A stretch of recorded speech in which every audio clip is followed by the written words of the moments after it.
Hello and welcome to the state of Kentucky for this Friday, June 19th. We're glad to have you with us. I want to talk about briefly something called Tipping Point. That was a book by Malcolm Gladwell that you may or may not have read. It's a common concept. We've heard it for a long time. But he talks about the fact that things can go along in a certain way and build up, and then suddenly things can change. And it's interesting because we seem to have been in a number of tipping points recently. Let's talk for a minute about the killing of George Floyd. That happened May 25th, less than a month ago. And yet, look where we are. And look at what we are talking about as a nation and as individuals across the country. Police changes, other changes. I want to show you a graph. There's a thing called Google Trends, which is where Google can show you searches for something. So I put into Google Trends a search for defund the police. And let's look at this. Here's the graph. Let me make it bigger. Here's the graph for the phrase defund the police.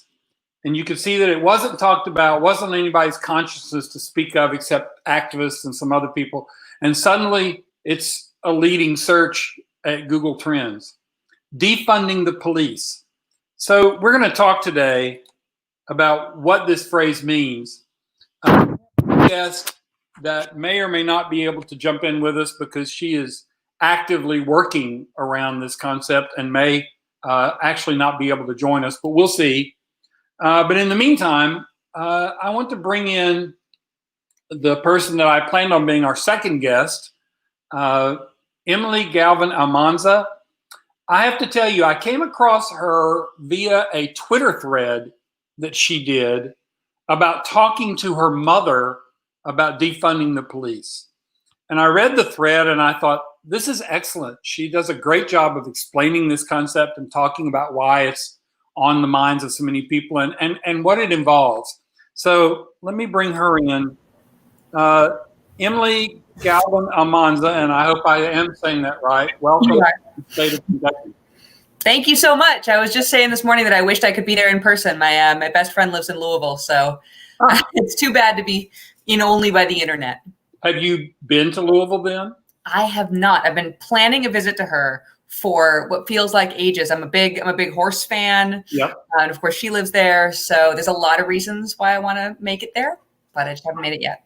I would suggest, without getting into a travel log, that you wait until there's a vaccine. We're all back to eating and, visiting bars and whatever. Louisville is a big food town, a big bourbon town, great place for those things. So when you come, I'll buy you a cup of coffee. I will very much look forward to that. So tell us a little bit about yourself. What do you do and how did you get into this conversation? Yeah, so I was a public defender for the better part of 10 years. I started out as a public defender in California, and then I did some other forms of defense, basically helping people who were sentenced to life in prison for very minor offenses get out and re-enter the community. I did that with the Stanford Law School Three Strikes Project. Right. And then I wanted to try something called holistic defense, which works to help people who are in the criminal legal system with non-criminal problems. So basically recognizing that people have multiple intersecting needs. In order to help them stabilize and move beyond contact with the criminal system, we have to do more than just criminal defense. So I did that with Bronx Defenders for a long time. And I left that work a couple of years ago to start my own nonprofit called Partners for Justice, which places young people into public defenders' offices across the country to do that cross-disciplinary, life-stabilizing work. Cool. So you've been inside the system. You've seen the system from the inside. And you talked, as I said, eloquently about defund the police. So real quickly, can you give us, if you were to be stopped by somebody on the street and they said, what does defund the police mean? What would you say? I would say that it means, in fact, defund the police. So we, and by we, I mean counties and cities and communities and municipalities, have poured funding into a very aggressive form of policing for decades. And what we have seen from that is, while it may make certain communities feel safer, it's not actually making everybody safer. These incidents of violence, I mean, when you look at the numbers, you're seeing thousands of Black people killed every year by the police. It's one of the leading causes of death for young Black men in America.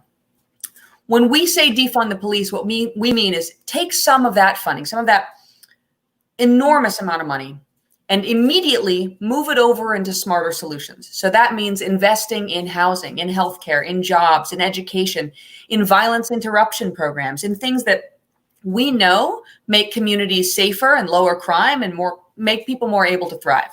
It also means investing in alternatives to the police. So for example, the vast majority of 911 calls, and I mean the vast majority, are for nonviolent things. Sometimes it's for a barking dog. Sometimes it's an unfounded call. Sometimes it's, hey, there's a guy peeing on my doorstep. And you don't actually need an armed response to that.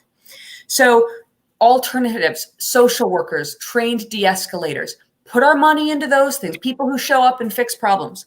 Long term, though, it does mean building a world in which we have so deeply invested in safety and community advancement that we no longer require policing. I think that from what I've seen in discussions, most people are with you about changing the funding structures and moving money and so on and so forth. I'm not sure they're with you on that last piece about getting rid of police completely, because there's the abolish the police movement as well. Talk a little bit about why you think that's possible. I'm a big believer in dreaming of a better world and actually trying to make it a reality. I sort of feel like if we're satisfied with half measures and half solutions, like what are we all doing here? I feel the same way about climate change, about trying to really build a sustainable, long-term, transformative vision of the world. I'm the mother of a 2-year-old. I have to really believe in big changes. So when I say get to a world where we don't need police, I certainly don't mean forcibly create a world where somebody's calling for help and no one answers and people are left without protection. That is certainly not what anybody means. Actually, every model I've seen for moving away from policing envisions a system where you call for help and someone shows up and helps you and protects you and fixes the situation. I think that a lot of people overcredit how much violence policing really addresses. I think there's a lot of fear that goes into the belief that we really need the police we have in their current form. I will point out that even when it comes to, for example, incredibly violent incidents, homicide, rape, sexual assault, things we feel are the most urgent needs for our police. One thing I'd say is police are not currently doing a very good job of solving those crimes. Clearance rates are across the country below 50%. So that means they're not solving most of these crimes that we really need them to solve. And they're not a preventative power. Police show up after the fact, after something really horrible has happened. If we can find a way to rely on programs more like violence interruption, where trained community members seek out potentially violent actors and defuse violence before it happens, I think everybody would agree that our money is better spent preventing harm than trying to fix it after the fact. Let me stop for just a minute and put up a banner to make sure people know that if they comment, we can see those comments and we might share them on the broadcast. So if people have questions or comments, they're welcome to share them. I want to poke at that last thing a little bit more. You said it doesn't envision having a world where somebody doesn't show up to help you. That sounds to me like police. So what's the difference between that and now, other than the funding? I understand that. That's a great point. I think when we talk about something other than police, I'm not talking about what we have. Right now, we ask police to do a lot of non-police things. We ask them to be social workers. We ask them to be mental health counselors. We ask them to be every form of emergency first responder short of the fire department. And that's not fair, and that's not working, and that's really dangerous. So when I say alternate first responders, I mean something that is actually like in the conversation in Congress right now. There have been bills advanced by Ayanna Pressley and Rashida Tlaib envisioning a core of emergency first responders who are not trained in a boot camp manner. They're not sent to the police academy. They're not governed by a police agency. They are instead social workers, perhaps governed by the Department of Health, trained de-escalators who are not coming from a police background or oversight structure, so that they are in fact a completely different agency. It gets us out of some of the toxicity that's developed around policing and police unions and police oversight. Okay, so let's set that aside for just a moment and talk more about the defunding piece. You had some comments in your Twitter thread about where some of the money currently goes and how much actual crime work police do. So why don't you talk for a minute about where some of the money goes? Sure. So it's funny that thread, I actually was just talking to my mom and sharing some of my views with her, because she was not at all in the defund the police camp. And I shared these facts, and she was really astonished, and she said I should share more broadly. And I said, oh, Mom, I don't need to. Everybody knows this stuff already. And she was like, no, Emily, I swear nobody knows this. So to share what supposedly nobody knows, I can tell you from about a decade of experience as a public defender that 80% of what we see in the system is misdemeanors. And that's the 80% of stuff that actually gets charged. So that's weeding out the stuff that where people get arrested, it's brought to a prosecutor, and the prosecutor decides not to proceed. Mm-hmm. So we're talking about a dramatically misdemeanor heavy system. Low-level offenses are the vast majority of what we're seeing. But when we talk about defunding the police, people usually kind of assume we mean like defunding tanks and guns and tear gas canisters and some of the very frightening sort of military weaponry that we've been seeing in response to the protests in the last couple of weeks. But there's all this other spending that really gets overlooked, and that's a little bit of what I talked about. In my experience, whenever I would get an arrest that was a really bad arrest, I mean like somebody arrested for selling drugs who has no drugs on them, or somebody right. And no baggies and no cell phones and no scales and no cash, or somebody who's arrested for trespassing in a building where in fact their aunt lives and they can prove that their aunt lives there and they were visiting her and the cops just never bothered to talk to her, or DUIs where a person blows a .02, not a .08, or even I've seen it a .00. Really just arrests that shouldn't happen. I would look at the officer's schedule, and inevitably we would see what we used to call collars for dollars. That means that an officer is within about a half hour of the end of his shift or her shift. Mm. And if an arrest is made at that moment, police officers have this really unique thing. They are salaried employees, but they can also make overtime pay. Right. If an arrest is made right before the end of a shift, that officer can go back to the precinct and can spend hours writing up the arrest paperwork, getting that paperwork to the DA, booking the individual involved, taking that individual over to the central booking or the courthouse, wherever they need to go, talking to the DA, working out what the complaint's going to look like, signing that complaint. I mean, this is a multi-hour process, and it is very, very lucrative. I posted a bunch of links showing officers across the country making, I think some of the figures were above $400,000 a year. And that's on a base salary that's actually much more reasonable, closer to $100,000 and $150,000 a year. So this is an insane amount of money. And this is not unique to any one jurisdiction. It's happening everywhere, and it's very, very common. We're actually working on a story. I don't know that we'll get the paperwork or the data that we need, but we're working on a story with a particular police unit where their overtime pay just completely blew their budget up. And we're trying to determine why and so on and so forth. I have to tell you that was one of those things, the collar for dollar thing in your thread, that made me want to talk with you, because you're right. And your mother is right, by the way. Most of us don't know this stuff. And we just assume that the police are doing their job, and that's the end of that. I want to talk about... I want to bring up one of these comments. Here's Jason Cooper talking about your earlier de-escalation techniques and things like that. Are there communities where this works?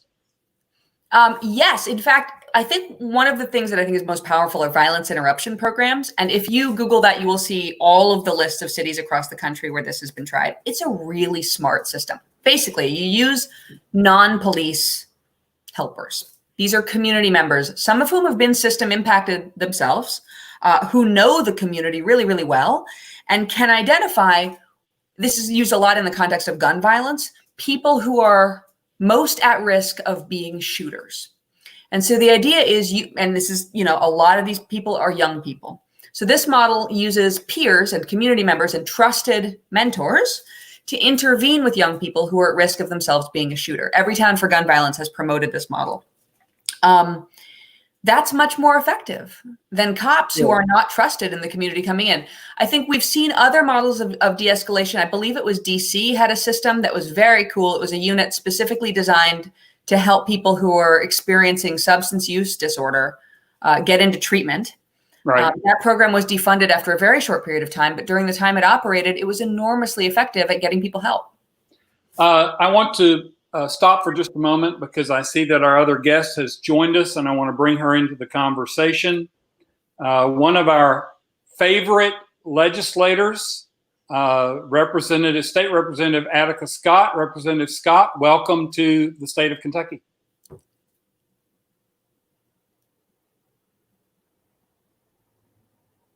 Hello, Representative Scott. I'm not sure she can hear me. I can hear you. Thank you so much. I was on mute. Okay. Tell us where you are and what you're doing. Can you hear me? Yes. Yes. Okay. You can hear. Okay. I am at Injustice Square Park in Jefferson, across the street from the mayor's office, and to Juneteenth. So Juneteenth celebration and for here, and in fact, folks are getting set up right now. Of course, we got word not too long ago about mayor initiating termination, firing of Greg Hakinson from LMPD. Interestingly enough, he said for weeks that Kentucky revised statute would not allow him to do that.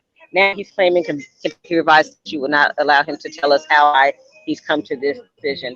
So, we keep getting told the lies. So no one here actually celebrated. We just were like, Sure. Briefly, because I know you're busy, what's been your experience with the police during these protests?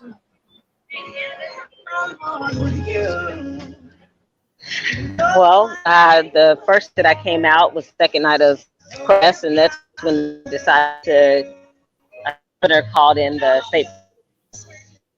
And that's when we were tear gassed, and that's when the mounted police came out on horses, and the only thing that I could think is that they were out to stomp people, to trample people with those horses. I have been out here this week, most recently, when the police were here at 7th and Jefferson, and I had to start using the eardrum piercing sirens against us, and people were shot in the face with pepper balls. So that this is now going into the 4th week, and this is what life has been like for folks here. Not only that, a dear friend of mine, Shamika Parrish-Wright, is the director of the Louisville Bail Project, and arrested in the early morning hours. 2 of them were 13 years for near now. They come in and harass people and arrest people. So that's been the reality here. Let me ask you one last question, because I know you need to get back to what you're doing. Have you talked with any of your colleagues in the legislature about all of this, and are any of them open to talking about defunding the police? I've definitely had conversations with the Kentucky Legislative Black Caucus, as well as the Women's Caucus, about how we move forward with really not only the conversation about defunding the police, which we did intentionally had conversations about, but also come around making sure that 911 calls are not exempt from open records, for example, to make sure civilian review boards have subpoena power, and to make sure that there are independent investigations of police shootings, and that we have that we ban no-knock warrants and quick knocks all across the Commonwealth. So we've been having those conversations as well. As for me, I'm very clear that defunding the police is only one part of the larger conversation that we have to have, because defunding the police is aspirational, and I definitely have that vision. But I know until we get there, we got some other things that we need to do. Okay. All right. Representative Scott, thank you so much for your time. Please stay safe and come back and see us again. All right. Thank you so much. Bye, y'all. Bye. That was Representative Attica Scott from Louisville, a wonderful legislator. Ms. Galvin-Almanza, she mentioned some other things and talked about defund the police being aspirational, and there are other things along the way, such as eliminating no-knock warrants and some other things. What do you think of that as an approach? So I think those are incredibly important first steps. I do want to kind of divide the first steps between things we've already tried and things we need to do. So Louisville took the incredibly important step of banning no-knock warrants. Right. I think that can be expanded actually to banning all militarized entries into homes in this country. I mean, I think we can all agree that we are against militarized entries, especially because they're usually used in the drug context. This is very rarely, bursting into a home to save a child from great harm. It's much more often, we heard that there's drugs and we don't want them to get flushed, so we're gonna bust down the door. And we've seen people in Louisville die because of militarized entries. So banning militarized entries, banning certain forms of weaponry, chemical weapons in particular, the use of tear gas, and in fact, the use of even rubber bullets has blinded a lot of people during this uprising. So I think there are absolutely first steps. What I want to separate out are the things we've already tried that sometimes get advanced as reform. So for example, departments who say, oh, we're going to do implicit bias training, or we're going to do de-escalation training, we're going to ban chokeholds. That's great. The chokehold that killed Eric Garner was banned at the time. That was an illegal chokehold, and it was executed by officers who'd been in a department that engages with implicit bias training and does de-escalation training. So I think some of these modalities are a little bit cosmetic, and we want to stay away from allowing police to feel like they've checked a box. And that's where it really separates out the defunding from the reforming. The reforming is more prone to let police check that box and say change has been made. Defunding says, no, we really need these resources in better community programs. Is it possible? Let's jump sideways for a minute. Is it possible to change the culture without defunding? Can we fix the culture of police departments? We were hoping to for a really long time. One of the articles I posted in that thread was a first-person account from a police officer who'd served as an officer in California, explaining why they felt that it is just not possible at this point to truly change the culture. I would point to a couple pieces of evidence for that. One is that we have been trying it for a really, really long time, since the Rampart scandal with the LAPD. Right. I keep wanting to say that was 20 years ago. It was a lot longer ago than that. My brain gets kind of frozen back in like the early aughts. But it's been a long time that we've been trying to fix culture. I mean, the NYPD has culture. Every big department, and even little departments. I'm from Iowa City, Iowa, and my hometown police department has culture problems. When you have departments where there is no accountability, where negotiations have resulted in officers who are almost impossible to fire. Qualified immunity prevents officers from being held personally accountable for acts of violence and wrongdoing. Oftentimes, an officer can be fired from one department for misconduct, go one town over, and be rehired. So you have this world in which there's just no consequences for doing incredibly violent things, and a culture within these departments that encourages both violence and fear. That's a really dangerous combination, because when you're armed, and you're going out there in the community and you've got people around you telling you that everyone's out there to get you, and the only thing you need to worry about is making it home safe to your family, like as if this were a foreign theater of war, you're not in a frame of mind to act protectively towards community members. You combine that with encouraging violence and bullying and some of the other problems we see within these departments, there's just no dialing back. There's one other point on that I think is really important, which is the use of officers to train other officers. Derek Chauvin, the officer who killed George Floyd, was training the other officers present on the scene. He was the trainer. He was the model. Right. So I don't think there's any way we can get away from it. I think we need to start over. One of the things when I was in the corporate world, we talked a lot about culture. And my favorite definition of culture was This is how we do things around here. It's usually unspoken or not formally documented, and it's what culture overcomes everything else in terms of rules and documentation, so on and so forth. So it basically boils down to what the leadership says, this is how we do things around here. And stopping people from doing things, no, that's not how we do it here. Are there examples of police departments where this culture is not prevalent? Can you think of any? Your question is actually, it's pretty poignant, because I can think of leaders in law enforcement who've really tried to do better and to be the leader you're describing, right? Who says this is not how we do things around here. But in the corporate world, you can hold people accountable. You can fire people. You can really, people can be sued. In the legal world, I as a lawyer have to have both a license and insurance in order to prevent me from committing malpractice and not being held accountable. So I don't know every police department in America, and I can't claim to.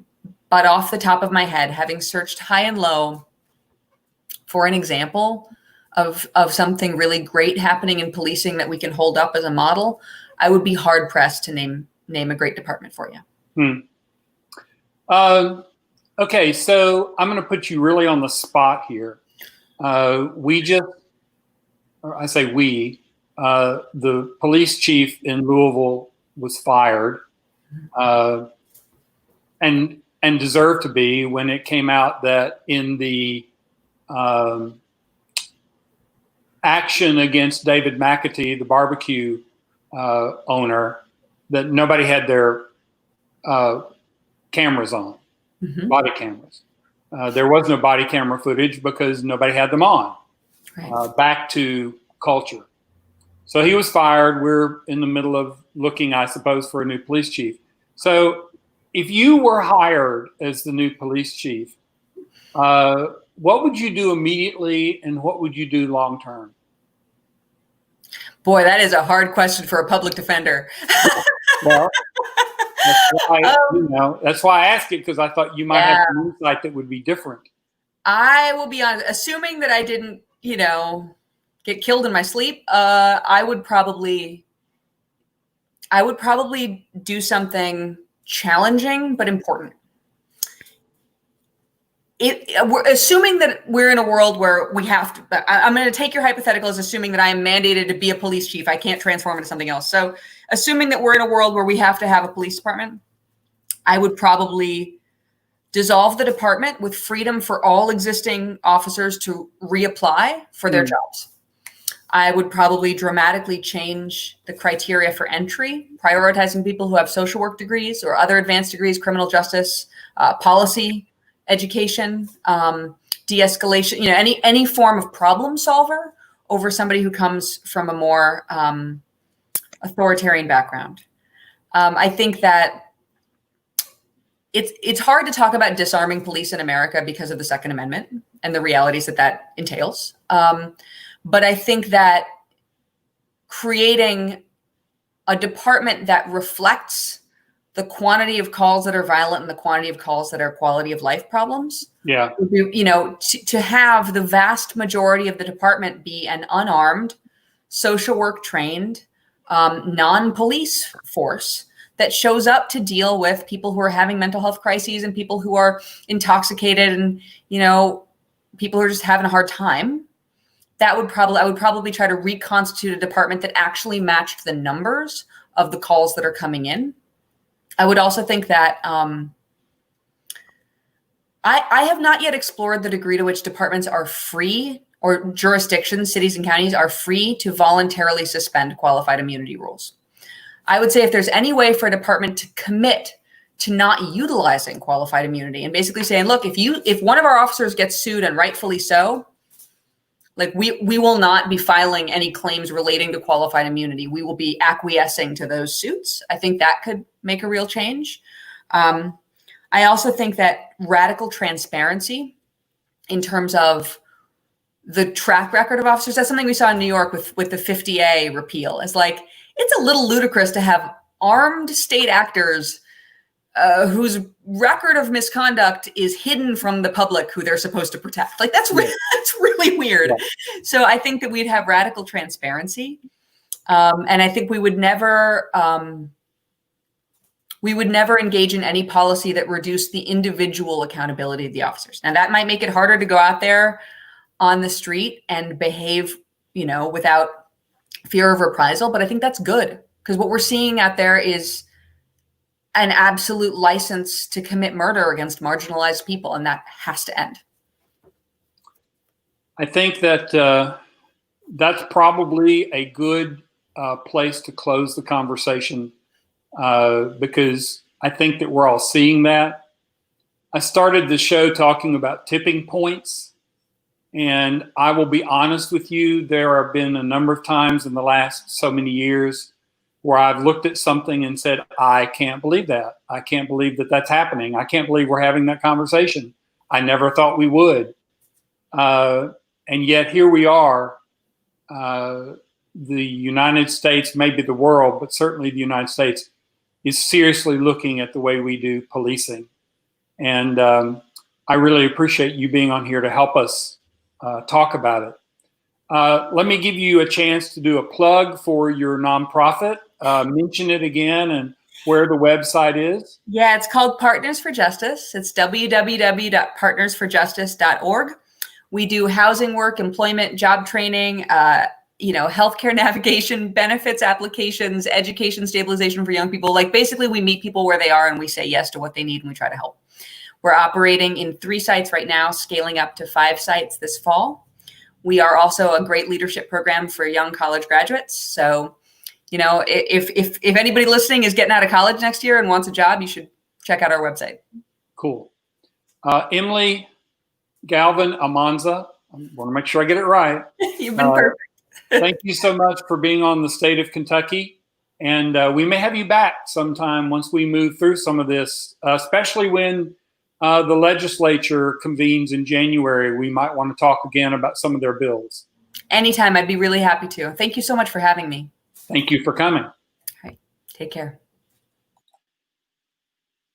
That was Representative Attica Scott and Emily Galvin-Almanza from Partners for Justice talking about defunding the police. This show will be up on YouTube and Facebook later once they get them up, and it will be on our site later this afternoon. You can also listen to this show as a podcast, same title, The State of Kentucky. So if you're into podcasts and would rather consume the content that way, you can do that. We also are taking advertisements. So if you are interested in being a sponsor, go to our website, forwardky.com/sponsor, and we'll be glad to help you put that together. Once again, thank you for being with us, and we'll see you next week.